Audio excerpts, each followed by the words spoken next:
Hey folks, thanks for tuning in to this episode of Screen Time.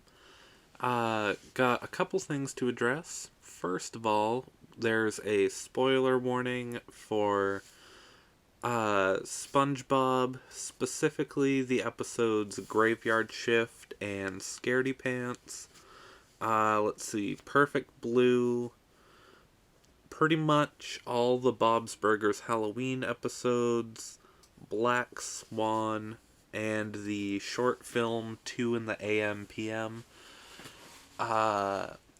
Also, let's just address the obvious here. It's November. The initial intent was to put out a Halloween-themed episode somewhere before Halloween. Obviously, that did not happen. I got a job. What can I tell you? I was unemployed when I decided to make it for Halloween, and now I'm no longer unemployed. So, time, right? Anyway, so in this episode, you're gonna hear me refer to the other half of the podcast. Basically, that just never got recorded, doesn't exist. So if ever you hear me mention, like, oh, in the other part of this podcast, I'm gonna talk about this movie or that movie or whatever, maybe I'll try to tackle that next year. But I think this came out better than how that would have come out. I got the co-host on the phone. I think initially we were just going to talk for like 15-20 minutes. We ended up doing an hour and 46 minutes. I had a hell of a good time, and I think you're going to like it. So without further ado, here is the episode. We are now officially recording. All right, let's go. Okay. I'm gonna give one shot at an intro, and if it doesn't work, then we'll just figure it out. Have at it. All right. So, as advertised, we are at the undisputed highlight of the podcast right now, because we have a Screen Time legend on the phone right now. You know him, you love him. He likes Bakugo, but we love him anyway. It's my co-host. I listened to the My Hero episode and realized that like our names are nowhere on the podcast, so I always just refer to you as my co-host when I do solo episodes. But here he is. Big round of applause for this guy. All right, now we can start. So, it is October, scary movie time, but, like, I know you watch scary movies, but a little bit, like, what, you were telling me about, like, did you see a Texas Chainsaw Massacre or something at one point? Yeah, I saw, well, it was new at the time. I don't know how many years ago that was. That was when I was in high school, so I mean, at least, like the 2010s one that came out? Yeah. Nice. Anyway, so, obviously, I was telling you before we started, this was the first part of the episode that I'm recording. So, I know that I'm gonna do a what I've been fucking with lately segment, but I haven't done that yet. But what have you been fucking with lately in terms of on-screen media? Well, my lovely fiance and I have been rewatching one of our favorite shows, Psych. We really appreciate that show. And also a little bit of Bones, which I think this is her 5th time, I don't know, probably even more than that, time watching the show. But it's really my first time really going through it. Like, of course, I absorbed a lot of it when she would just watch it a lot of the times. But yeah, this is my first time like sitting down to watch it, and it's pretty good. Nice. Well, first of all, I mean, obviously, I've already given my congratulations, but since we last heard from you on the My Hero episode, the whole fiance is a new development. Yes, it is. So congrats on that. Thank Officially, you. now it's official because it's on record. Anyway, shit, I just stalled out with my noggin because I was distracted by my TV. Anyway, so that's cool. Psych and Bones. Like, is Bones good? I know you say you like it, but like, do you think I would like it? I mean, I like it better than like NCIS or CSI or any of those kind of shows. Those are, I apologize to the many people that appreciate those shows, but those are kind of terrible. Yeah. I would rank it above those, but then again, at times it really does feel like that standard daytime, early 2000s television show.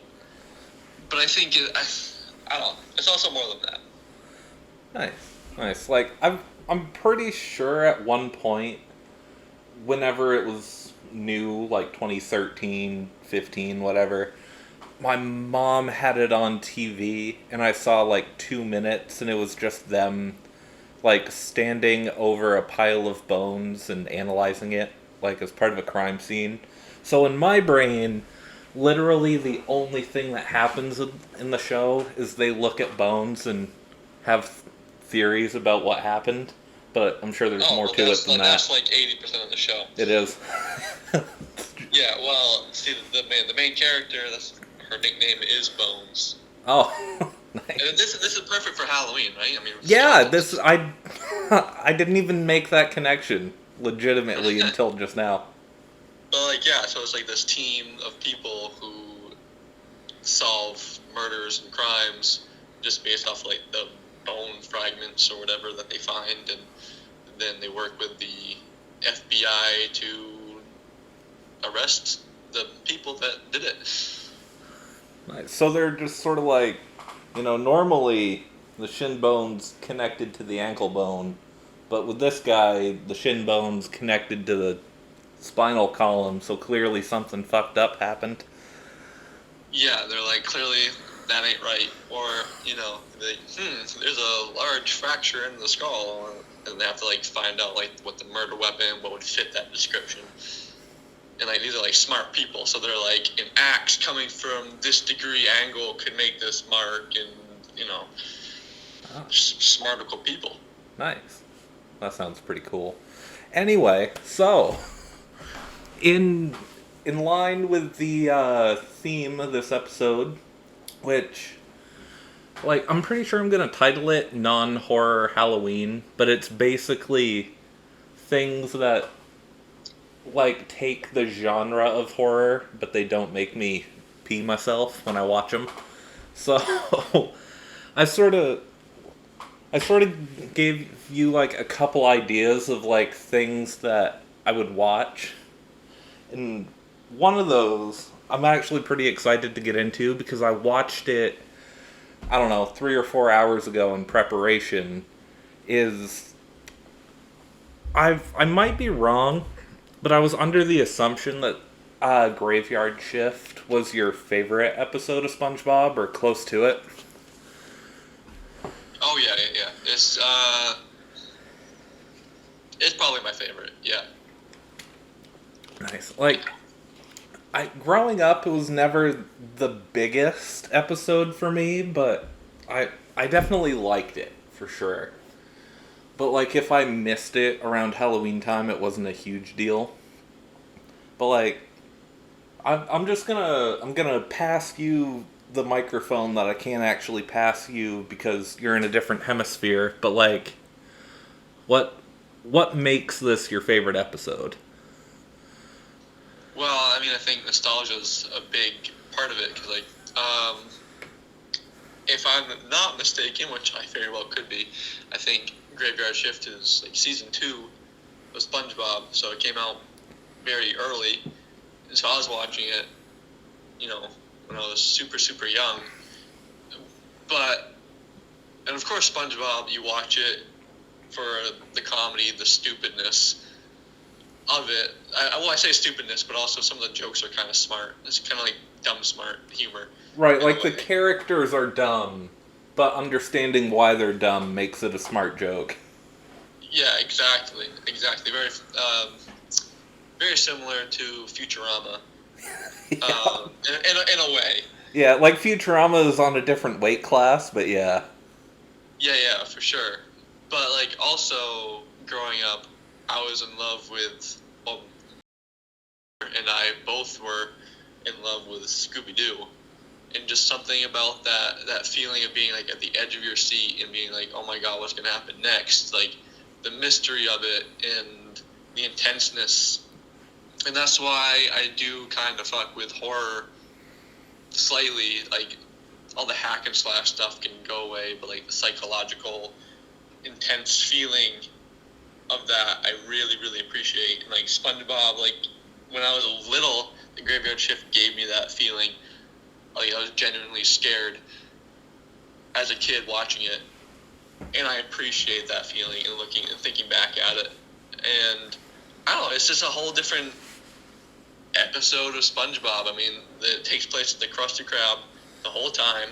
Yeah, I love episodes like that like are one setting, or even movies like that if they can pull it off for 2 hours. Like when I was obsessed with The Breakfast Club for a couple years, that was a prime like one location example. So well, I get what you mean. You know my opinions on The Breakfast Club. I do, and we don't have to get into that now because some opinions don't need to be recorded. But yeah, the spirit of like the one location, I think it is kind of different. Of course, like you have many episodes that take place at the Krusty Krab or whatever, but I don't know, this is a completely different atmosphere. It's at night, they gotta work this 24-hour shift, and even like the art of it is completely different. I mean, you look at the scene, you look out the Krusty Krab window, and you can see the like the flowers that are in the sky. They're all like dreary and drippy, and it's a completely different art in this episode to create this atmosphere that I really appreciate. I didn't even realize that, but you are absolutely right. They are. It's really cool.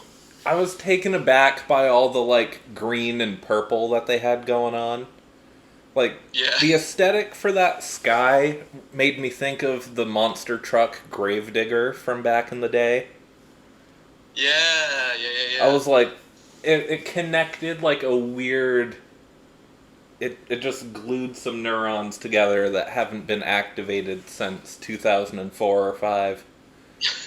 Yeah. So it's like nostalgia is a huge factor of it. It genuinely scared me as a kid and gave me that feeling of like, oh my god, what's going to happen next? But of course I don't get that feeling anymore, but thinking back on that feeling is great. But now like the episode's just genuinely funny. Like that's what it is. Yeah, like it definitely gave me that feeling too. Like there were 2 different ways that SpongeBob would scare me as a child. One is in this, capacity with like the hash slinging slasher and whatnot. And then other times it was just like really weird shots. I don't know what you would call them, but like found an Instagram feed of people posting like this shot from SpongeBob scared me as a kid. And like so many people talked about the butterfly close-up from the pet sitting episode, and I felt validated on like a deep level. Because see, that episode didn't get me, but like I understand it how it would. Like that episode is legitimately the reason why if a butterfly flies close to me, I will like twitch and bob and weave. to this day. So, like, but Graveyard Shift is a very different type. You know, that hasn't carried over for 20 years.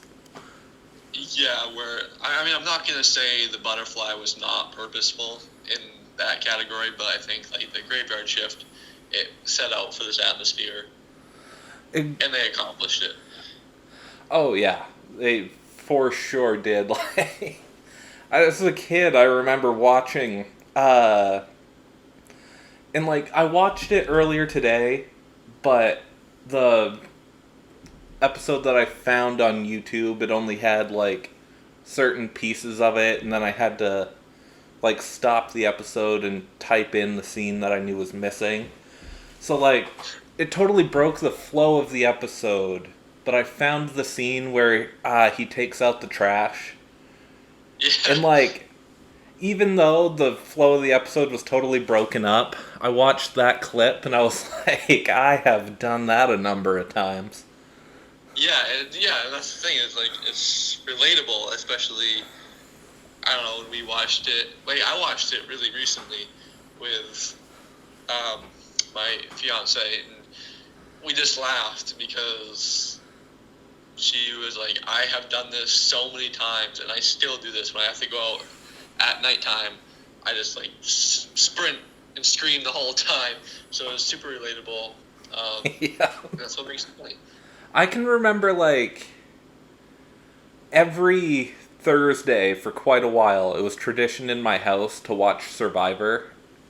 And that it came on. Yeah, I'm sure. Obviously, like you've definitely been a part of that at some point. You know. Oh, for sure. Because like in the span of 10 years, we definitely hung out at my place on Thursday nights once in a while.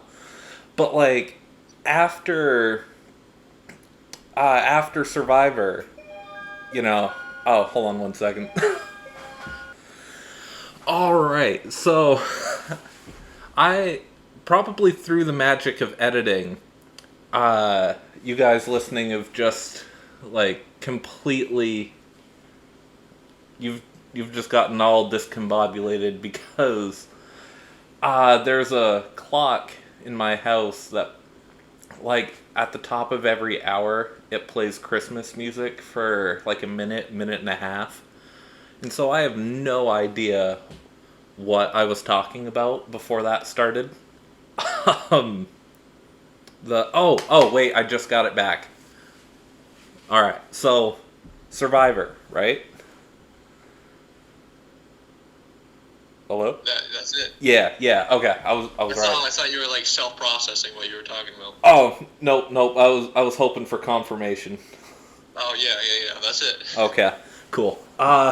So it would always end at like 9 o'clock at night. You know, I got to stay up late for it. And you know, afterwards, like the show that came on next was always Criminal Minds, and so you know, I was always promptly told to like go brush my teeth and get in bed after Survivor ended. But, you know, through the process of being slow to detach myself from the TV, every once in a while, I could like hear the beginning of Criminal Minds, which is usually like someone being murdered. Yep.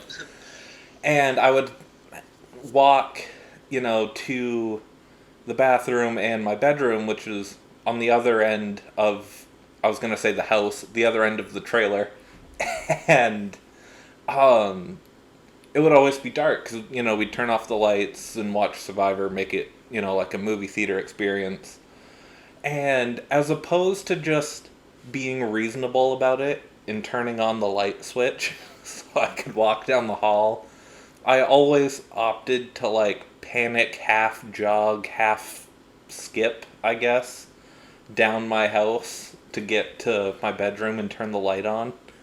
And because it was a dark hallway and there were usually spooky sounds coming from the TV, that's my Spongebob throwing out the trash.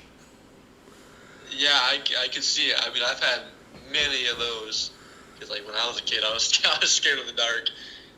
And I would always want the laundry room light on to have like a light outside of my bedroom. And when someone would turn it off, I would have to have that like terrified screeching run from my bedroom to the laundry room to flick on the light. I can remember having like one or two sleepovers at your place and being like, I really wish someone would turn that fucking light on. It was like, and my parents didn't want it on because, electricity. Right. Of course, so like when they went to bed, they would like shut it off, and I was like, shit. Yeah. Yep, I can definitely see where you're coming from on that. So like that's probably the comedic highlight of the episode for me. I don't know like if you had to pick a favorite part, what it would be. Man, the whole episode just flows really well for me with like the jokes. I mean, they're nothing that you'd be like, oh, haha, that's so hilarious. Like, I tell my friends about it. But, like, the whole episode is just, like, it's very comical in this atmosphere and, like, the jokes that they have. I just really appreciate, like, Squidward just being, like, what day is it today? Tuesday night. Yeah, fucking Squidward. Okay, so it's been a long time since I've seen this episode. It's been a long time since I've sat down and watched Spongebob, because I always just assume if I see it on the channel guide that it's going to be something from like 2008 or later, just because statistically it probably will. And yeah, so I can see that. Every like 6 months I'll hit info and it'll be like 2001 and I'm like, okay, let's give it a shot. But long story short, whenever I watch like a clip, people will be in the comments like, oh, I always used to hate Squidward as a kid, and now that I have a job, I understand Squidward. And I was always like, yeah, I guess it's kind of funny, but it also just kind of seems like young people being moody. But I watched this episode, and I was like, oh my god, I get it. Because, like, I used to work the closing shift at the grocery store we both were formerly employed at. And, like, the amount of people that I would see come hauling ass through the door at, like, 10:56, when we closed at 11. And I knew I would be bagging their groceries at, like, 11:07. I get it now. Yeah, I gotta say, I was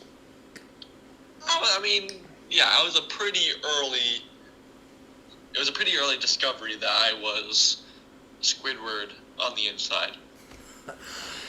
Yeah, and like I could definitely see you as Squidward on the inside way earlier than I saw me as Squidward earlier on the inside. And I mean that in a good way. Like, man, these customers suck. They're coming in late. I mean, it's the same thing. You're about to close up, and they're like, hey, you still open? You like read the sign that says closed, and they're like, oh, how the Krabby Patty Deluxe. Yeah, no, you won't. I love how, like, there are so many things that I didn't realize were absurd when I used to watch it.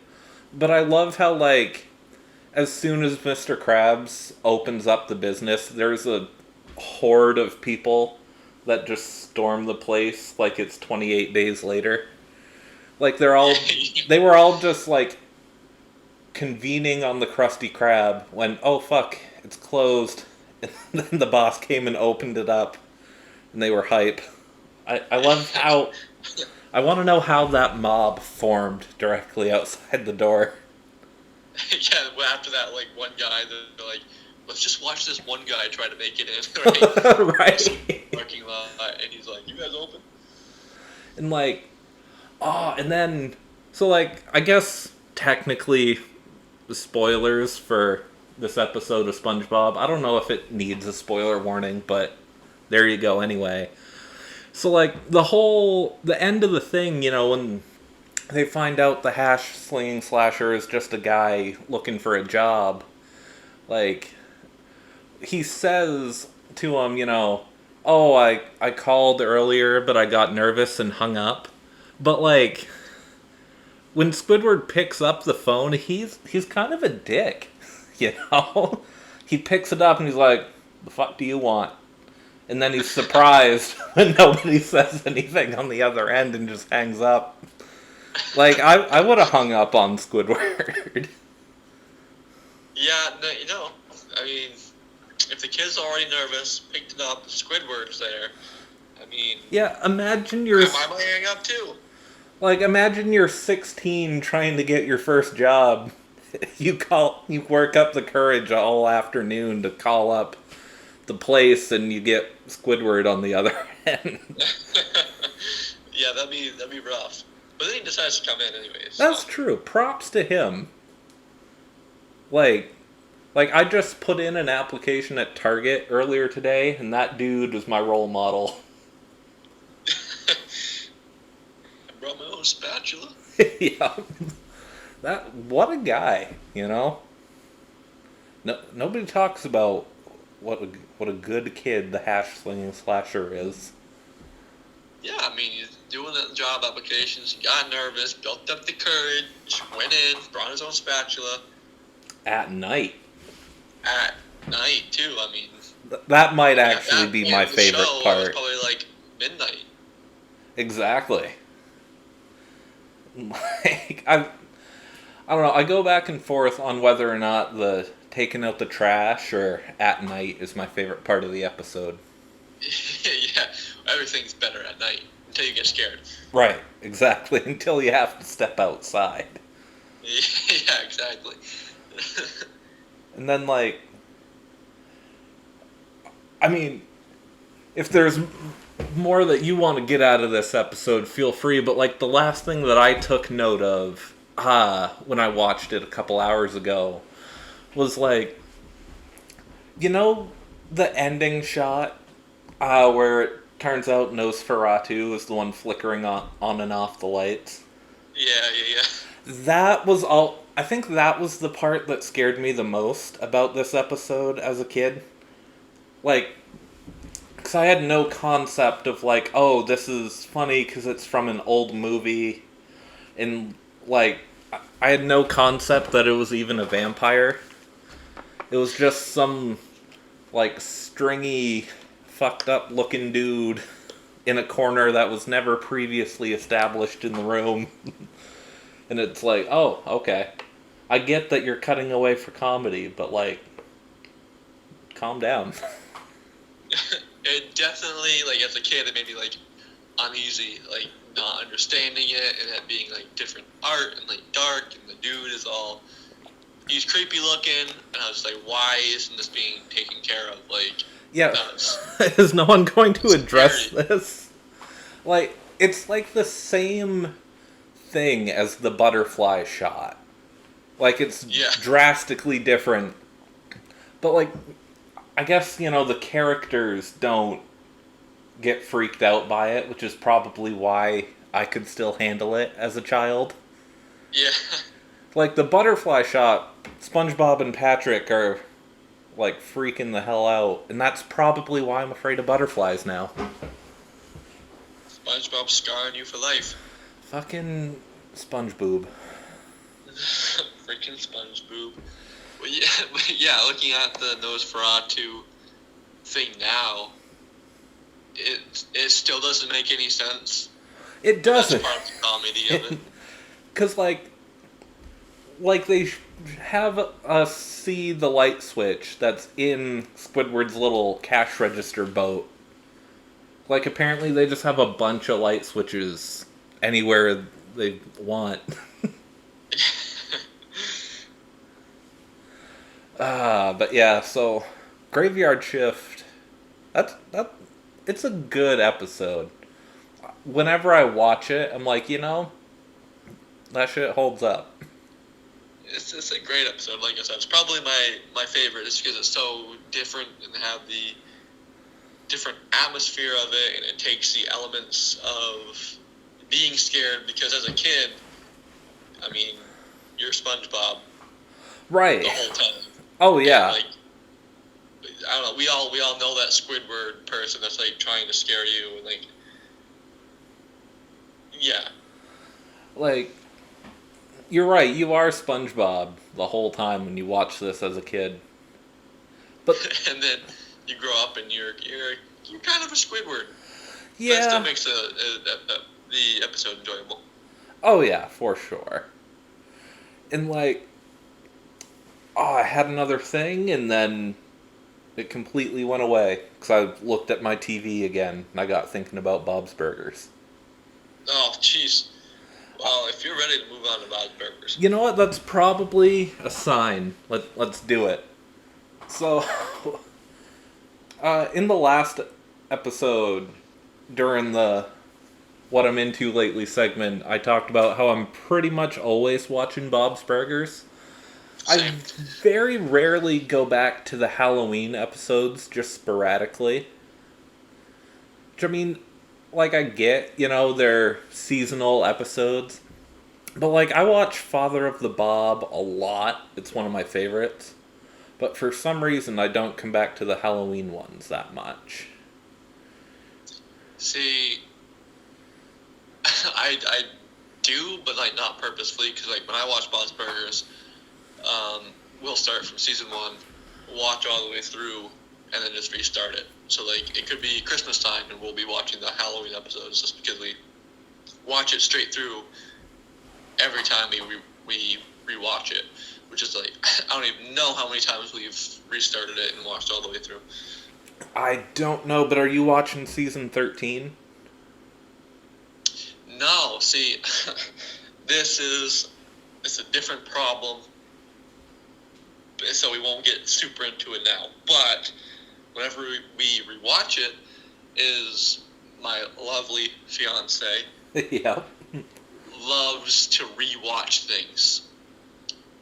And when she gets comfortable and has like a comfort show, and Bob's Burgers has turned into that for us, she doesn't like to go to like new episodes. So like we'll go to like season 9 or 10 that she's seen before, and then restart. And I'm like, we gotta watch the new seasons, Yeah. and then they can then become comfort to you, and then we can watch all the way through. Right, No like, problem. don't get me wrong. I officially side with you on this matter. But in her defense, there are some episodes that you don't really need in the new seasons. I mean, I'm sure there's not, but like I would still like to watch them. Right, decide for yourself. Yeah, right. But yeah, no, I think there's now 3 episodes of season 13 on Hulu, and I've seen 2 of them so far. Well, I don't even think we've seen season 12 yet. Season 12 is pretty watchable, in my opinion. I'd take it over 10 or 11. Well, you can tell my fiance that, because I would love to watch it. I will. I'll give her a call. But the Halloween episodes, like, we were kind of talking about this before we started, but like, what's Halloween episodes kind of stand out to you? This is definitely, well, okay. All of them are really well done. I mean, I just love freaking Bob's Burgers, alright? So, I'm all about it. Yeah, for the record, you and our high school German teacher are the reasons that I got into Bob's Burgers, so I owe you on that one.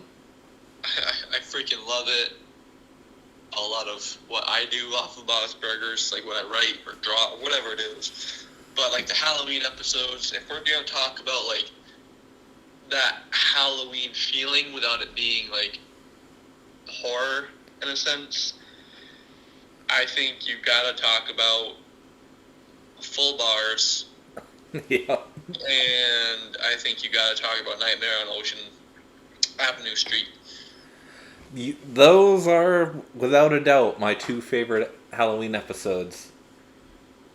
I wouldn't necessarily say they're my favorite Halloween episodes. I do like the Haunting a lot in Tina Witch, but like I said, just the Halloween vibes of it. I mean, Full Bars and Nightmare on Ocean Avenue Street are, I think, the top in that category. Oh yeah, because those especially Full Bars, it gives that like just that '80s Halloween vibes, you know? Yeah, like, it surprises me. I looked up all the episodes so I could decide which couple ones I was going to watch before we did this. There's like 3 or 4 Halloween episodes, maybe more than that, where they don't really go trick-or-treating. Like Tina Yeah, Witch. Fortnite being one of them. Yeah. But, like, the 2, like, good trick-or-treating episodes are Full Bars and Nightmare on Ocean Avenue Street. Yeah. And, like, personally, for me, I go back and forth on which one I like more. I don't know. They're like, I think Nightmare on Ocean Avenue Street has like more Halloween type of vibes, and like, you know, the show was the show knew what it was doing by season 3 when Full Bars came out, but like, I'm trying to read it off of my TV. I think Nightmare on Ocean Avenue Street is like season 9. Yeah, season 9. So like, you know, all the characters are kind of like established, you know? Like, it feels like what Bob's Burgers feels like, but in Halloween. Whereas, like, with Full Bars, it still feels like early era Bob's Burgers, and it feels just a little bit different, but I like it. Yeah, I freaking love early Bob's Burgers, but I definitely get where you're coming from. And I think Nightmare on Ocean Avenue Street, in my opinion, has the best costume out of all of them, and that's Louise's dragon with a girl tattoo. Yeah. I was literally, like, the frame that I have it paused on right now is a shot of the Belchers and Zeke and Jimmy Jr. And, like, I was just about to say that Nightmare on Ocean Avenue Street has the best, like, costumes collectively. Because, like, Dragon with the girl tattoo, fucking love it. I think Louise overall has the best costumes. Oh, I think so, too. It's like, I also love her Ryan Gosling from the movie trailer Drive. That's funny to me on a film nerd level. But like, I mean, obviously, I think, you know, I like Tina's None of Your Business, but I mostly like it because Linda doesn't get it. Yeah, it's a little weak, but like, I appreciate what it is. Indeed. But like, Gene's costume, Andre 3000 the Giant, is my absolute favorite Bob's Burgers Halloween special, just because I understood the references that got smashed together, and I felt wicked smart about it. It's like, it's a mashup of one of the rappers from, I believe it's from Outkast, and Andre the Giant, and I'm like, I get it, I understand it, I love it. Yeah. It definitely makes it more fun if you got the reference. I actually did not understand the full reference to that costume. Obviously, I knew Andre the Giant. Right. Yep. If you know that song, Hey Yeah, or Hey Ya, or whatever, that's Outkast, that's Andre 3000. Okay. Or like that one, Sorry Miss Jackson, that's also him.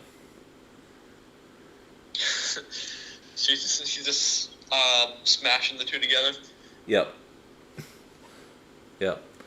Gene always got some music references.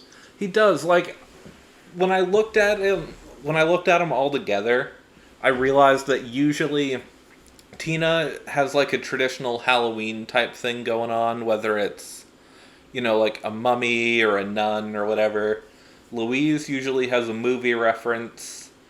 It's like in addition to Dragon with the Girl Tattoo and the Drive movie trailer, she also does the antagonist from No Country for Old Men. And I can't remember Edward Scissorhands. And then Gene Yep. has a lot of music references. Yeah, I think that's like, I don't know. I give props to the writers on that one. They always have these little references that go along with their personalities really well. Oh yeah, and like that's part of why I like Nightmare on Ocean Avenue Street a lot. Is because you can tell like the writers, they know the characters that they're writing for, and because it's like a Halloween special, they get to have a little more fun with it. Yeah. Definitely. And then Ollie and Andy, peanut butter and jelly. Good old Ollie and Andy. And like, yeah, I also kind of like the Teddy versus the other repairman plot line. I was just gonna bring that up. Is like, in that, also just kind of reminds me of back in the day when we would go fairly hard on Halloween when we were kids and just like decorating for Halloween. I mean, we weren't competing with anybody else, but just the idea of like you want as much as possible. You But, want like, that same atmosphere. Your house looked And, pretty bitchin' during Halloween time. oh yeah, we had all the decorations when we were young. Yeah. And because like in that episode, Teddy kind of reminds me of your dad with like the passion for Halloween decorating. yeah, for sure. And like, You gotta do it. yeah. And like, granted, that plot loses points a little bit because Teddy's making an animatronic spider, and that's always automatically a downgrade for me. But like, aside from that technicality, that's a solid Teddy B plot right there. Yeah, I appreciate that. I also appreciate like the guy he's competing with me. Like, I just look up to you. Yeah. That's what I've been saying during our like Instagram story idea exchanges, is like I like when the antagonist is just like a chill normal dude. Yeah. That's like a perfect example. And then I also like Bob trying to dress up for Halloween, and he just ends up putting on like jeans and becomes Bruce Springsteen. I do appreciate that as well. It's amazing how jeans can transform a man. Yeah, for real. And like, what is I don't know if you remember, but like, what is regular sized Rudy's costume? Oh, hold on. He's Paul Rudd from I Love You Man, which I haven't seen, but I appreciate the fact that that's what he picked. Because Yeah, I've had costumes where you have to explain it. Right. Like, I know I undoubtedly have told you this story once, but like, I think it was 2009. I went as Mario, like that year where we went with the karate class and we went around town. Yeah. And like, I had to explain Mario to like a Gen Xer, which seemed just shocking to me. It's just like embarrassing to have to explain your costume. It is. And then insult on top of injury. Or, well, insult on top of insult. Like, the kid behind me was dressed up as, like, it was one of the people from the, like, 2008, 2009 G.I. Joe movie. But, like, I think it was Snake Eyes from Not like the classic 80s TV show G.I. Joe, but like whatever that late 2000s live action was. And Oh yeah. she nailed that. She was like, "Oh, I love that movie." And I'm like, "Come Oh the my fuck gosh. on." That's not right. No, that's not right at all. But, but yeah, regular size Rudy. Gotta love him. Oh, you definitely have to, for sure. And I just love how, I don't know, it's all part of like the vibes of like the Halloween. And in pretty much all these episodes in which they go trick or treating, or even in Fortnite when they don't get to, but they still talk about it, is just like the kids' passion for Halloween Yeah, and like how seriously they take it. exactly. Like, you feel like 11, 12 years old when you watch these episodes.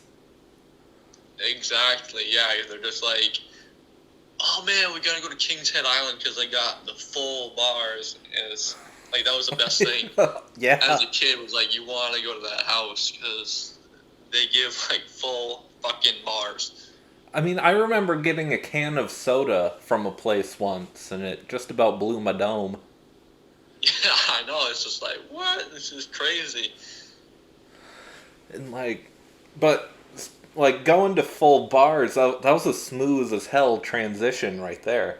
Oh, look at that, professional. You're you're a goddamn professional up here, and I'm sitting here going, damn, that's a good transition, thus killing the transition. But anyway, um, that so I watched that episode like 15 minutes before I called you up, and I gotta tell you, shit's good. Like, I don't know why I don't watch that episode more often. The jokes are packed in there a lot more than I remember. Yeah, it's a really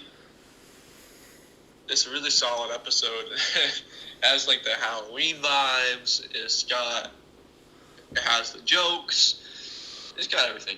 It does, like, especially with the B plot being Bob and Linda going to Teddy's party. Yeah, exactly. Like, Teddy is creeping up the ranks in terms of like my favorite characters. Like, he definitely outranks Louise and Jean and Linda. I think for me it goes Bob, Tina, Teddy. Oof, put Louise that low. Okay. You know, look, I get it. You know, she's like the fan favorite. You know, she's basically the star of the movie. I get it. But, like, Teddy's better. Teddy rarely has a bad plot, and especially in like these special episodes, whenever he's involved, Yeah. it's a good time. And I mean, don't get me wrong. I love Tina. I love Louise. You know, she's great. And, like, I understand why she's the fan favorite. I don't know. Like, I think if I had to be a Bob's Burgers character, I would probably be Tina. But, like, I understand Teddy quite a bit. He's great. I would be friends with Teddy. I feel like I would be in a Bob situation where like you're like we're not best friends, but then at the same time you're feeling on the inside, you're like, yeah, he probably is my best friend. Right? And, like, even if it is a sad realization at first. Yeah, exactly. But you still feel good because you're like, oh, I got a best friend. Yeah. And I'm just gonna say it, the dude can put on a good Halloween party. Yeah, until Bob ruined it. But yeah, I gotta say, it's got the vibes. Yeah, I'm still not entirely convinced that Mike the Mailman didn't kill Francis, but, you know, we don't need to get into the deep conspiracies. Oh, Bob's Burgers conspiracy theories. Yep. I'm convinced Mike the Mailman actually did it. I don't know why. He just seems like the type. Turned into a murder mystery. Yeah. I think my favorite joke from that whole thing is when Teddy's yelling at everybody. He's like, put your shoes in the bowl, and so he throws the bowl of chips away onto the floor and demands everyone puts their shoes in the bowl. And Linda's just like, oh, those were good chips. And he's like, yeah, they were, Linda. They were good chips. Because, like, I don't know. Something about the color scheme in that room makes me hungry. And so I do believe that those were good chips. It's all about that visual aspect making you hungry. Like, the dude that spray paints his walls for a Halloween party buys good chips. Yeah, they go all out for Halloween. Just like Teddy, every time. Yeah, I've more people should like Teddy. That's the big takeaway from this episode. Teddy underrated. He really is. He really is. Oh man, full bars. It also it has the quintessential Gene moment too, with the eating a taco on the toilet and then spilling hot sauce on his crotch. Yep, that's so Gene. That if I had to describe Gene to somebody who'd never seen the show, that's what I would do. I would send him that. Be like, this is all you need to know. This is Gene. He's like this all the time. Exactly. Like, just added music. Yep. Just overlay a fart sound, and you've got it nailed.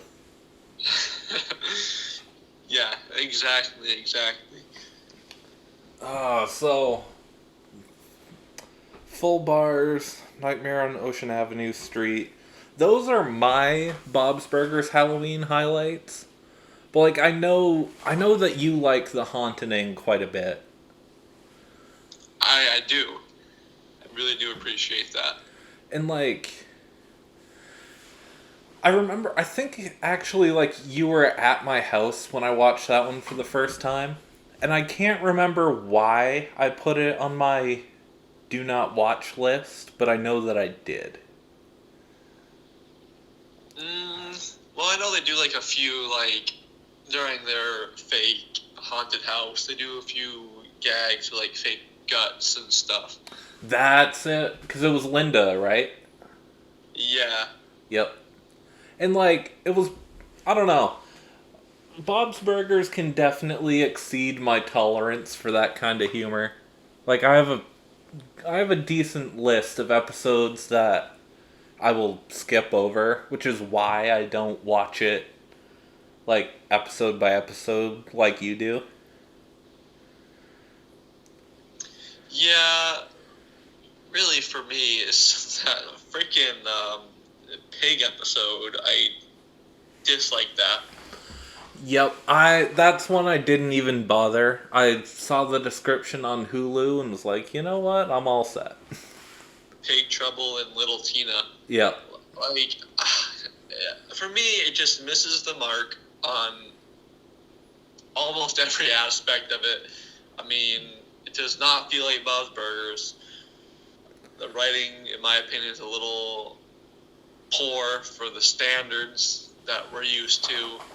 It's a really weak Halloween concept. Like, it doesn't have that Halloween vibe of, like, being a kid. And, I understand. I don't know. You said you didn't watch it. Right. I haven't seen it. But, like, I understand the theme of it where, like, Tina's all like, oh, I'm too cool and old now for trick-or-treating. I want to go be with my friends and do this instead, and Jimmy Jr., blah, blah, blah, blah. I understand that aspect of it. That's part of life. That's good. But the whole rest of it is not it, Chief. Yep. But, like, you can... But the haunting is it.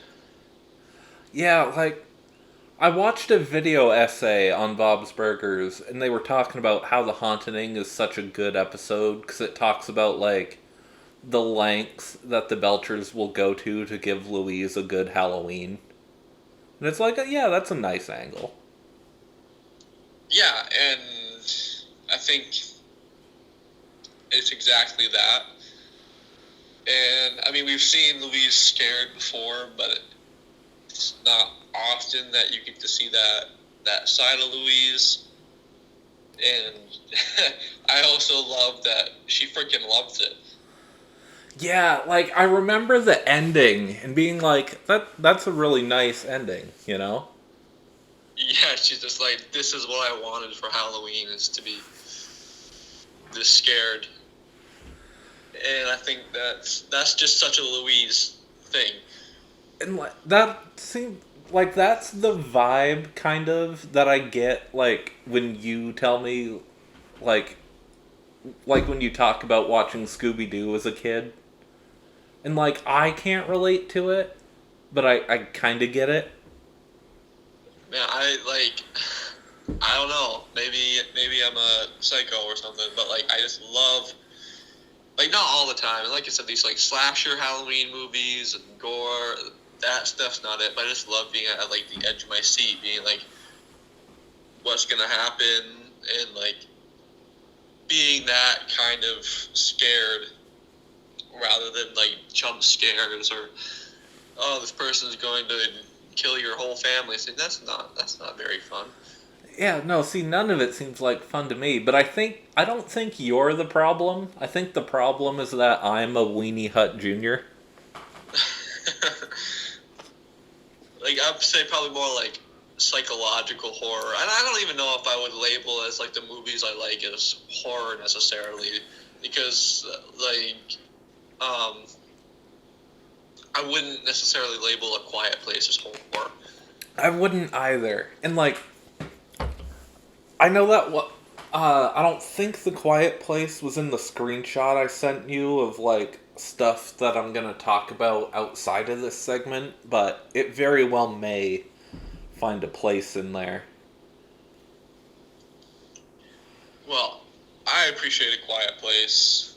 Also, I really appreciate the vibes of like Stranger Things. Yeah, I I love the show overall, but it kind of had that same vibe. like I've still only seen the first season, Me too. but yeah, like I've sort of come to realize that anything that's like scary adjacent, you're probably the reason I watched it because you watched it and convinced me that I'd be able to watch it. I think it's like that thriller. I think what I appreciate is just like the thriller, supernatural stuff. Like, even if it's not fully supernatural, like the episodes of Psych that I really appreciate is like when they think it might be a vampire or a ghost or a mummy, but it's really not. I mean, the same thing as Scooby Doo. Yeah. Yeah, like I can definitely appreciate Scooby Doo, but I really only watched it when someone else was watching it. Like if it was at your house or like I know we had a couple of the DVDs that like I think the one with the Hex Girls and the one with the aliens. Yeah. See, I just fucked heavy with Scooby Doo. I mean, Scooby Doo, like, Where Are You? I were super into, and then, like, yeah, he said the one with the Hex Girls. Can't remember what it's called right now. I can't remember either which something. Scooby Doo and Witch of the Ghost. I'll believe you. That's what it is. Scooby Doo on Zombie Island is also a great one. I know I've seen it. My favorite was always the alien one. I haven't seen that one in a long time. But like yeah, oh. I had another follow up to that and then it went away as soon as it came into my dome. That's okay. But yeah, so like okay, so we've talked Bob's Burgers. We've talked SpongeBob, and I know there are other Halloween SpongeBob episodes, but I can't remember one that I've cared for anywhere near as well as Hash Slinging Slasher. Oh, I freaking love Scaredy Pants. Is that the one with the Flying Dutchman? Um, well, that doesn't narrow it down too much. But, I mean, the Flying Dutchman's in it. Like, whatever the episode is where, like, it has... Like, it ends with a shot of, like, Patrick running out of the Krusty Krab scared because SpongeBob got, like, shaved down to nothing or whatever. Yeah, that's it. See, that's another episode on the do not fuck with list. Really? Yeah, that one was just because, like, sort of in a Bob's Burgers-esque way, where it was like, that's a little past my threshold for gag humor. Man, I freaking love that. Like, if you just want to talk about, like, Halloween, like, vibes and fun, I don't know if you can do much better than Scaredy Pants. Just, like, the music in it, the atmosphere of it, everyone getting hyped for, like, I can't really say hyped, but, you know, everyone going to, like, the Halloween party, and SpongeBob just being like, I really want to, like, scare everybody with my costume. I don't want to be the lamey, the lame-o. Yeah, I can barely remember that episode, but, like, Oh, man. I know what you mean. But, like, That was a winner. I think part of what I like about the Graveyard Shift episode is how, like you could feasibly tell me that, oh, it was Halloween night and they just happened to not mention it. And that's sort of my headcanon. Because, like, I like as much as I like the vibe of, like, oh, let's go out trick-or-treating or let's go to this Halloween party, I also really like the vibe of, like, it's Halloween, and so, like, I'm kind of excited, but also I have to be at work. Because, like, I've had to work for, like, my golden Halloween years. Like, 19, 20, 21, and then, like, 22 and 23 have been pandemic Halloweens, but, like, I've always had to work on Halloween once I got old enough to, like, really celebrate it, which is why I really like J.G. Quintel's college project, 2 in the AM PM. Yeah. How's that for a transition? You're getting it. I'm trying to be a podcast person. Good host. Good hosting skills. Why, thank you. It took me a while to get there. Like, there was a good minute and a half of transition from Graveyard Shift to 2 in the AM PM, but we got there. We got that. We made the connections. We sure did. And, like, when was the last time that you saw 2 in the AM PM? Oh, jeez. I think the last time I watched that was with you. Really? Yeah. That must have been, like, right when we first saw... Like, we were probably actively watching Regular Show at that point. Yeah, probably. I was like, yo, look at this. And we're, like, both like, dude, that's freaking great. Because, like, we watched that and The Naive Man from Lollyland back to back. Yeah. I remember that one, too. I'm like, that's good, but for me, 2 in the AM PM is, like, amazingness. Because, obviously, you know, it's not as well crafted as an episode of Regular Show. Like, I've thought for a long time about doing, like, Terror Tales of the Park or something like that. Because I knew I wanted something in that vein to get on the episode. But I was like, you know what? Nah. 2 in the AM PM. I mean, it's a vibe, and I kind of like how rough it is at the same time. It really kind of adds to it. And, like, obviously it's not rough in the same way, but, like, the first time I heard the voice of Benson say fuck, this was at a time in my life, you know, when I wasn't saying fuck, because I was in, like, 8th or 9th grade. And I was like, whoa. You're like, holy moly. They said the fuck word. And, like, in hindsight, it's really fitting for Benson, you know? I'm sure he Oh says the yeah. fuck word a lot off screen. He's just like these fucking two workers. Exactly. Hold on, we're gonna have to take another quick pause break. Alright, I think we're ready. What was I All talking right. about? What were you talking about? I know it was 2 in the AM PM. Yeah. Okay, so for you listeners, we just had another inconvenient 2-minute break. um, these are the things you have to deal with when your podcast studio is your kitchen and you live with other people.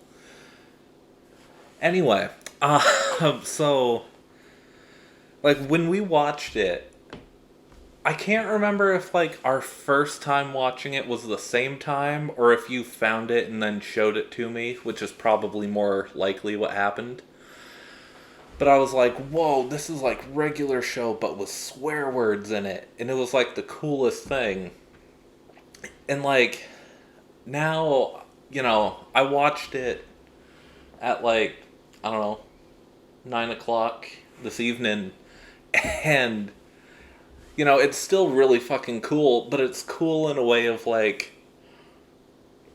I'm probably older than J.G. Quintel was when he made this, and that's Yeah. cool.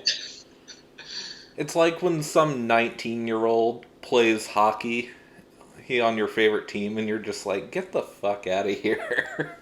It's just like, why are you more talented than me? But it's also cool to see like rough draft regular show. You know what Yeah. I mean? Yeah. No, exactly. That's why.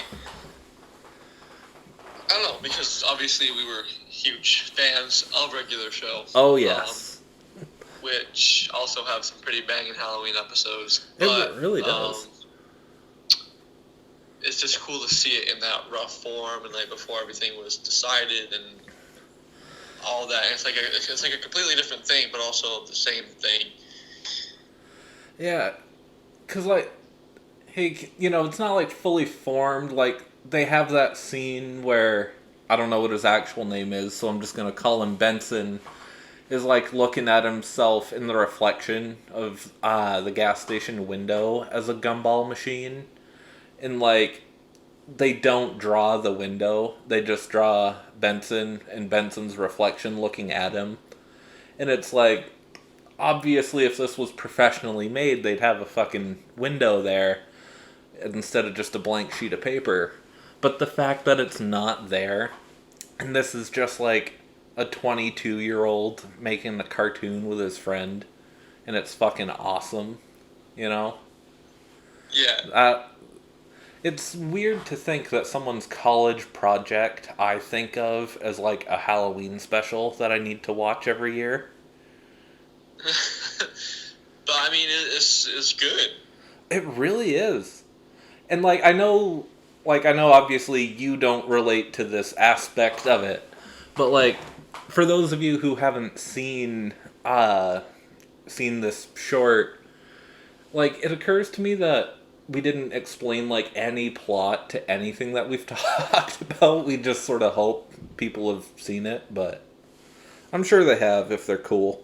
Anyway, um the plot of this like 6-7 minute short is two dudes are working at a gas station at 2 in the morning Halloween night, and they're bored, and one guy who has Mordecai's voice, J.G. Quintel voices him, offers the other guy some candy, because it's Halloween, and he eats it, and then it occurs to JG that like, oh wait, this is acid candy, and the other dude's none too impressed with that.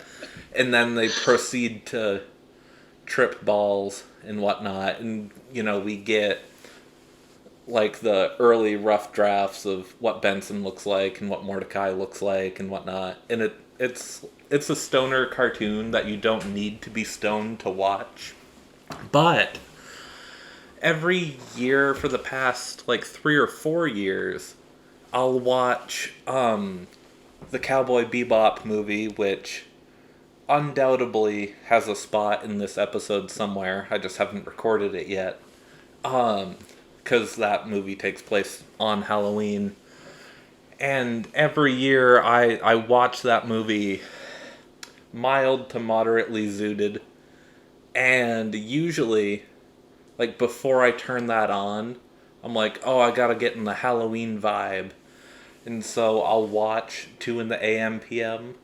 And like, I don't do acid, but I will puff a zooty and then watch it. And it's like the vibe of being like, you know, on the jazz cabbage while trying to just function normally. Like it's a familiar type of humor. Like when the cop comes and oh they've somehow like meditated themselves into being sober from LSD, which I fail to believe is possible, but the cop comes and they're freaking out, but trying to hold it in. It's a different sort of tension when you're a little zooted watching it, because you're like, oh shit, the cops. And then, the cop proceeds to fucking inhale a bag of chips like Kirby and ride his own head out the door. So that's LSD territory. But I appreciate it on that level. And like I was saying before, I appreciate it because I've been the guy who works like late Halloween night and is just sort of hanging out while everyone else is having a good time. Not like I don't get zooted at work, I can't relate to that, but I understand the vibe. And now the clock is going off again. You know what that is? That's God telling me to stop talking about drugs.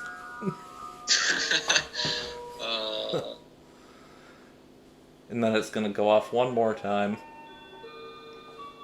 Like, you always think it's done, and then it does that other song. And it hits you again. Yep. And that second bit is the same every hour. I think I'm just gonna power through that one. I'm not gonna edit that out. We can just keep on keeping on. But yeah, so like, keep it on. So like that and Cowboy Bebop is like a Halloween double feature for me. And so I really, really appreciate it, but even if, you don't relate to it like I do, it's still cool, just on an animation level, to see what a 22-year-old who later became a professional can do, Oh, yeah, for sure. I mean, you look at it and you can understand why he does this for a living. Because, I mean, even in college, that's a pretty, it's a good concept, good art, good writing, and you can see that. It really is. Like, it's some kid's college project that's still watchable. I don't know how many years later, because I don't know when it came out, but I'd assume early to mid 2000s. Oh, probably. Because, I know if he grew up in the 80s, he was probably 22 around, early 2000s, maybe. Yeah, probably mid 2000s. Yeah. But, so I really, really appreciate that one. I don't have any notes out in front of me. Was there anything else that we planned on talking about? So we covered. I think that was all that you and I were going to talk about. Okay, what? I don't mean to put you on the spot, but maybe our listeners might want to hear from someone who's not a Weenie Hut Jr. Is there off the top something that would be considered like more of a horror or intense thriller that they need to watch this Halloween season? Oh, jeez. Well, I've been kind of put. There's several horror movies that I've been wanting to see, especially like. I have the name in my head, but I don't want to say it because it feels wrong. So correct me if it is wrong. Jordan Peele's. Which one? That's the name, right? Jordan Peele. Yeah, Jordan Peele. He directs those horror movies. Yeah, yeah. All right. I was thinking Jordan Peele, and I was like, that doesn't feel right for some reason. No, like he's known for Key and Peele, like the sketch comedy show, but he directs horror movies now. Yeah.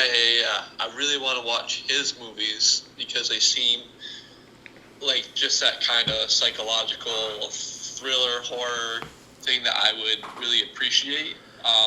But I've actually been like a little bit, I don't want to say it, like laid off of like that kind of genre because he doesn't vibe with that, and I don't love watching things by myself. This is I like having a second person. right. I will say, and I'm giving myself full credit for this one. I did see Nope because I heard it was more of a thriller, like in the vein of A Quiet Place. And I think for most people it would be like, "Oh yeah, that's not a horror, that's a thriller." But because I'm a Weenie Hut Jr. and afraid of aliens, it's like, "Oh no, that's a horror movie you got there." So I'm really interested in that. It is one or two other ones that he has. Get Out and Us. Yeah, maybe I think I lost his trust completely when last Halloween I made her watch Cabin in the Woods with me. Oh yeah. I mean, I haven't seen it. That scarred her for, I think, the rest of her entire life. So. Yeah, I can't blame her. So I don't think I'm gonna be able to have my choice of what we watch for this Halloween. That's true. I mean, right now you technically have separate living spaces. You could give it a shot, even if it is not as fun watching it by yourself. See, I could. Listen, I really rarely watch TV by myself now. See, that's pretty much how I watch TV by default. Like, I just always watch it with now that, like, if she doesn't want to watch it, I probably won't. Yeah, I mean, I say I get it. I don't, but I get it at the same time. Well, it's like, I guess another way to think about it is when I have free time to just sit and watch a show, how much of that free time am I without? Well, that's why you're engaged. To be able to watch it by myself. Right, like that's probably a good thought process in a way. So, yeah, I mean, we're together in, like, the free time that I would have to watch shows by myself, so if I want to watch something, it's typically she's going to be there, probably. Right. So, it takes a lot of convincing. And it's going to be season 1 through 9 of Bob's Burgers, and no further. Yeah, we rotate these shows. It's either season 1 through 9 of Bob's Burgers, or it's Bones, or it's Psych. Trying to think if she has any other shows that she likes to rotate through. That's pretty much it. Nice. Yeah, I mean, I like one of those. Yeah, I really appreciate Psych and Bob's Burgers, so, like, I can't really complain, but at the same time, I'm like, oh, man, this show looks good, Yeah, no, I get that. I'm trying to think of, like, a horror movie that I've seen that I could recommend to people, but I suppose I have, like, the rest of the podcast, which, For me, it's 2 in the AM, very much not PM. So I guess I'll record that bit later. Because, this is the first piece of the podcast that I've recorded so far, so I have no idea what else I've talked about. Yeah, right. Exactly. Because it's not going to be the beginning. I'm going to do the, what I'm into lately. And then I might do, a couple movies first. I don't know. So I kind of knew we'd mostly talk about TV. Yeah, I like TV. I mean, I'm a pretty big fan of TV myself. I freaking love TV. I just love the idea of I don't even know what I'm trying to say right now. I do, but I don't. It's like if you want to write a book, if you want to write a TV show or whatever, then all these experiences you have with TV shows and movies, almost acts as you're studying your experiences, because if you watch a TV show and you like certain things about that, you can pull that in or whatever, and so the more you have in your library, it's almost like your experiences in a way. Yeah, I 100% get what you're saying. I'm definitely a fundamentally different person for having watched King of the Hill and Avatar specifically.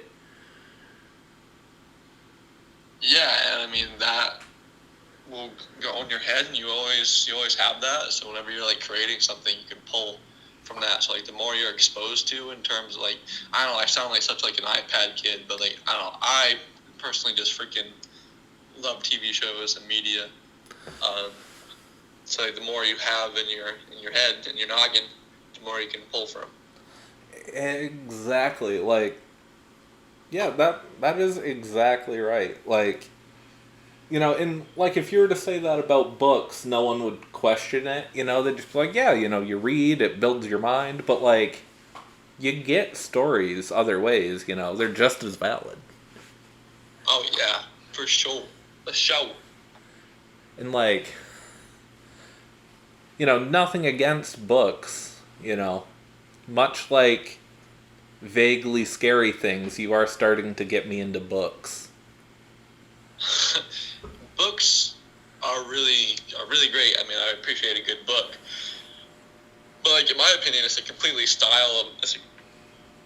different style of storytelling, which obviously is a book versus a TV show. But I mean, there's just some things that just cannot be a book. You cannot have a Bob's Burgers book. Oh no! None of them. It just does not work. No, it really doesn't. And where I like a lot of abstract, it doesn't have to be quote unquote psychedelic, man, but it can, or it can just be, weirdly abstract, 2 in the AM PM. And I've never read a book that translates that well enough. Right. There's That's some why... moments in Game of Thrones, the first 2 books, that kinda do it, but not the way I would do it for what I'm trying to write. Right. That's also kind of why I'm skeptical about it, but I also kind of really want to try it. It's horror books. Because a lot of horror is the sound, the atmosphere, the visuals of it that creates this tension. Exactly. So it's creating that in books really intrigues me, and I'm I wonder if I would like it. You very well may. I honestly don't know. And it's weird that 2 people that are from where we're from are talking about horror books as an outside thing when we're the land of Stephen King. Right? I mean, I've never read a Stephen King book in my life. I never have either. I've seen his house from the street, but that's about it. Well, I like adaptations of the Green Mile mostly, and Stand By Me, which are Stephen King books, but not horror books. Yeah. So that's as close as I come to the King of Maine. Well, it's like, for me, in my opinion, from what I've seen from like his covers and stuff, is he's a fucked up dude. Like, I mean, in interviews, he seems really nice. But, like, I don't know how someone comes up with these stories. Yeah, and like that's the part of like horror that I dislike. It's like I'm not gonna be a fucking psychopath. Be like, oh man, I love how they just slaughter this dude. That's Right. so entertaining to me. That's fucking gross. You're a psycho if you enjoy that. And all these people have really fucked up minds who think of all this shit. What I like is just a fine murder mystery or something supernatural. This is true, and, like, yeah, I know what you mean. I feel the same way, but without the liking the other side of horror. You know what I mean? Like, yeah, well, yeah. It's just like, you're fucked up. If you like it, you're fucked up. Because, like, I mean, that's a lot of times, like, my knee-jerk reaction when people talk about liking horror in general. But then I watch Perfect Blue, and I'm like, okay. I guess there's an exception.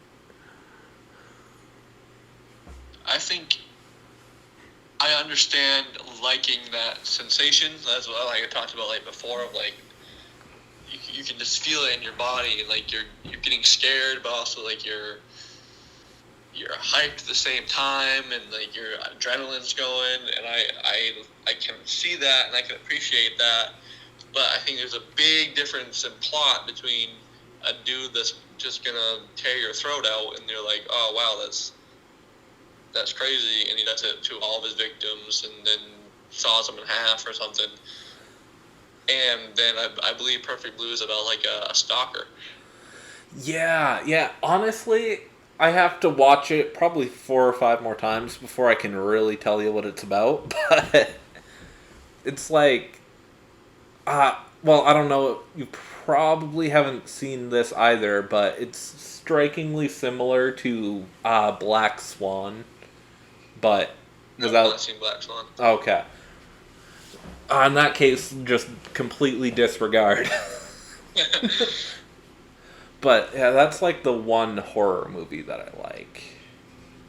Because like that's intensely scary as hell. I'm not talking about no fucking Michael Myers. Yes, he is a stalker. But like, I don't know, in my opinion, they're just two completely different things. Oh yeah, I definitely know what you mean there. Cause like I'll watch action movies that are, bloody and violent and whatnot. Like I guarantee you, more people die in one John Wick movie than in the Saw franchise. Probably.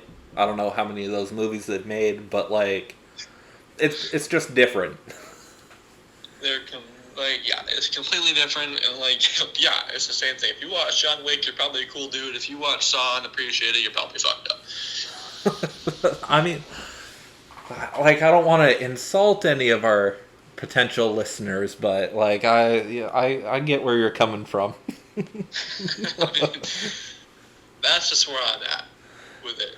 Because, like, yeah, there's genres within genres when you're talking about horror and, like, what's good or bad. I mean, that's obviously subjective, but I will say most of those slasher movies that are just, like, gross and fucked up they're bad.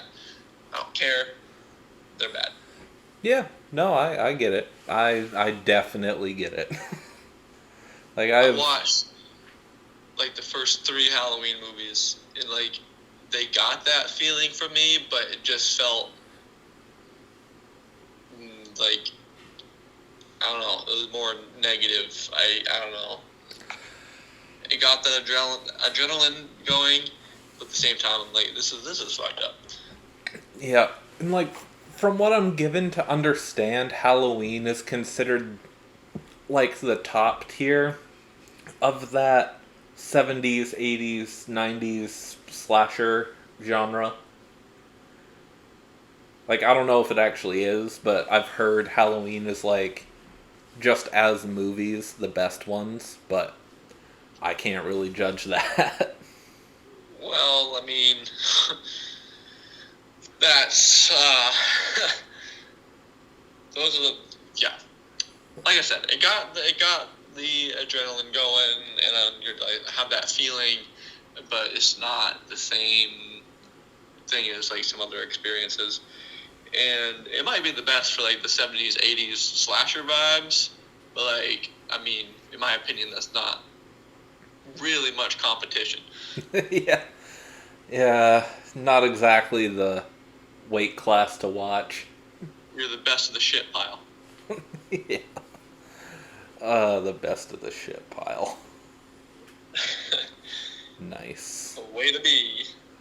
Way to be. So, like, I think on the fly here, initially, like, I know when I initially pitched this to you, I wasn't sure, like, how much you would want to be on the podcast or how busy your Monday afternoon, right? Yes, it's 3 p.m. How busy? We're dealing with a time zone difference here. um, like for me, it's 2:20 in the morning. Um, which adds to the Halloween vibes for me. It occurs to me now that you've been talking Halloween scariness with me at like just after lunchtime, so the vibes are probably different. And that's okay. I might shit myself or spook myself if I do it too late at night. That's true. I mean, I guess you could shit yourself anytime if you really wanted to, but it doesn't have to be an occasion. I'm just saying. But like, I think I'm gonna split non-horror Halloween into 2 episodes. Cause like, I definitely think we've got an episode here. And then part 2 will be probably a downgrade because it'll just be me being like, you need to watch Cowboy Bebop knocking on heaven's door for like the 3rd or 4th time on this channel. Hey, it's okay letting them know what you like. Cause like, I did like a review of it in the style of like Jeremy John's Chris Stuckman, where it's like me and I'm actually on screen talking about the movie. And then I did,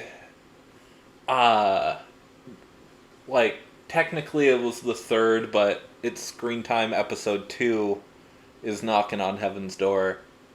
And I know I'm going to give it longer than I should in part 2 of non-horror Halloween. But, like, I'm trying to put enough episodes out so that when November 9th rolls around, I can either record or upload an episode for 007 Skyfall and have it be episode 7. Oh. So, like, this is going to be episode 4. I'll do part 2 for non-horror Halloween.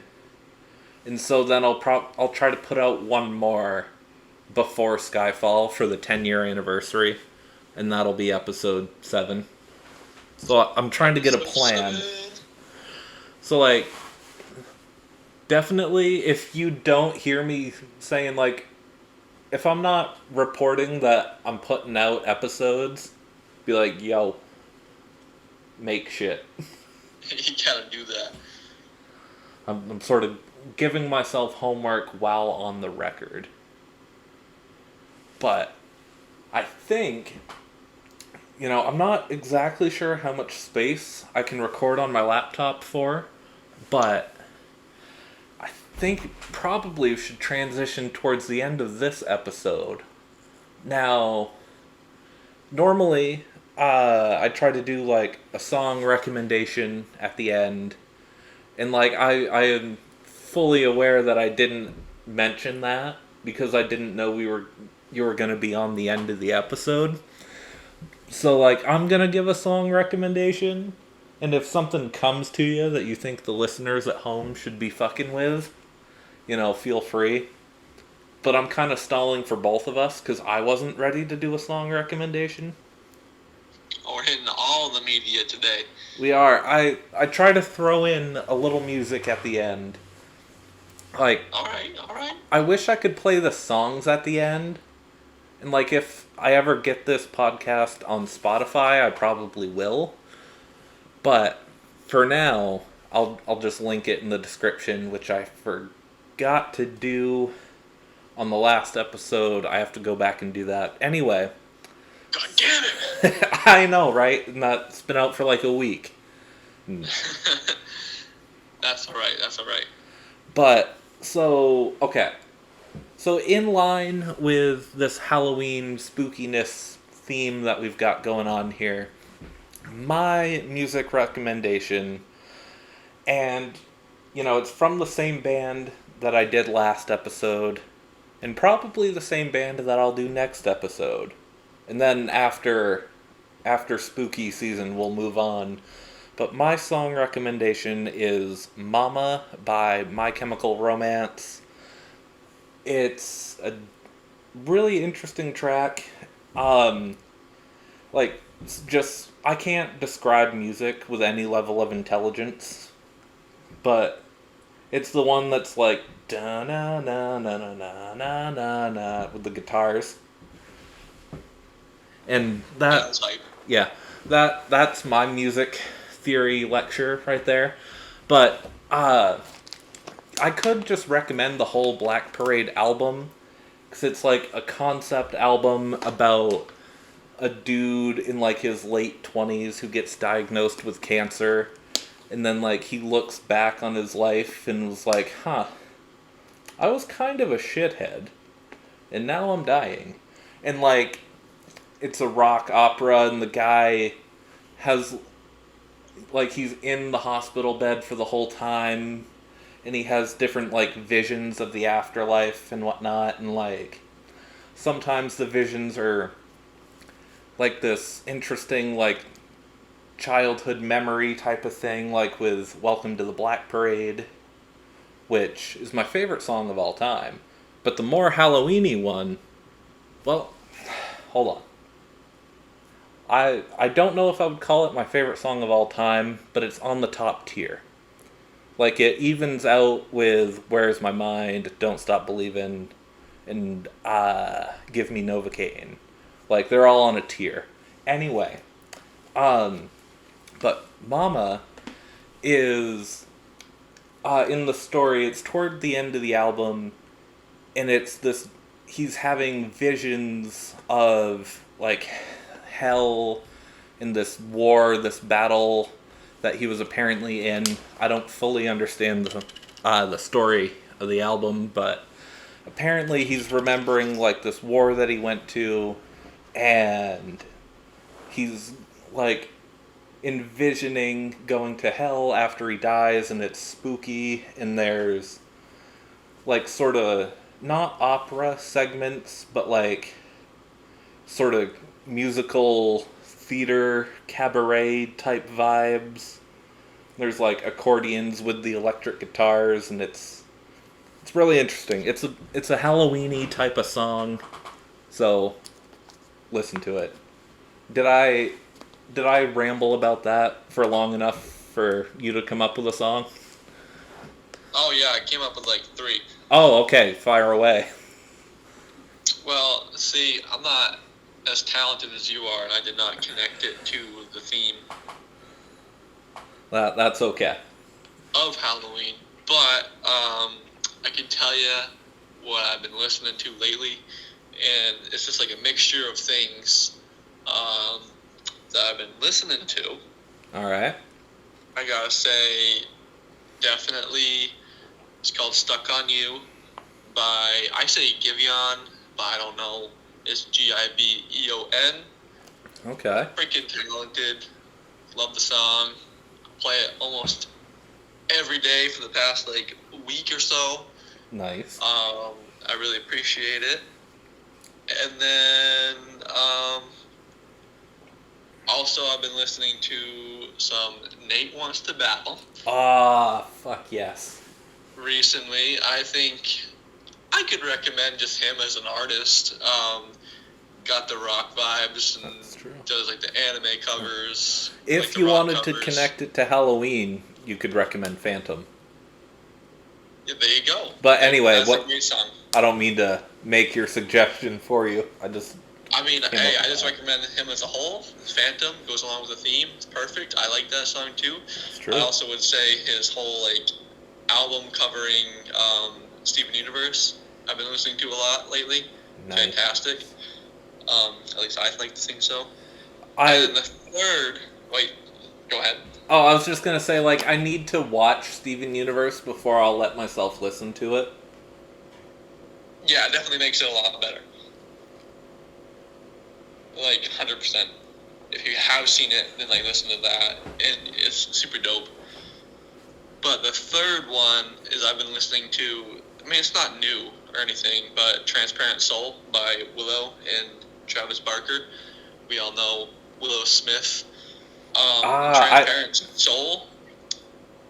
Oh, it's a really good song, but I've been listening to it a lot lately because of my TV show idea for like the band. Is kind of like the sound that I feel like reflects how they would sound with like the female lead singer being Willow. She's really, really talented. She's really grown her vocals very well since, what was it, like I whip my hair back and forth back in the day. Oh, okay. Gotcha. I'm making connections. Yeah. So she's super talented, and it's kind of like indie pop, garage-ish kind of style. And Travis Barker on drums is obviously super talented. Nice. And yeah. That's pretty cool.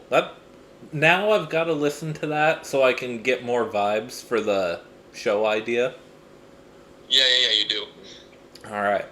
That'll be my homework assignment. Yes. All right. So I think that right there is a podcast episode just about. Do you have any closing thoughts to give the folks at home? I mean, just like the theme of the episode being, it's okay to have Halloween vibes over just like it doesn't have to be horror, and I think a lot of the times that's better than just being like, oh, it's Halloween, we gotta watch a horror movie. I'd recommend just going for the vibes. Yeah, I can get behind that. Go in for the vibes. That's a good. That's pretty good. You don't have to watch Michael Myers. You can just sit back and watch a classic Bob's Burgers or SpongeBob. Damn straight you can. Like, all right. Well, like I'm not gonna hang up like the phone, but I gotta like sign off to the microphone. So, I guess with that, thanks for tuning in to episode four. Thanks for tuning in to episode 4 of the Screen Time Podcast.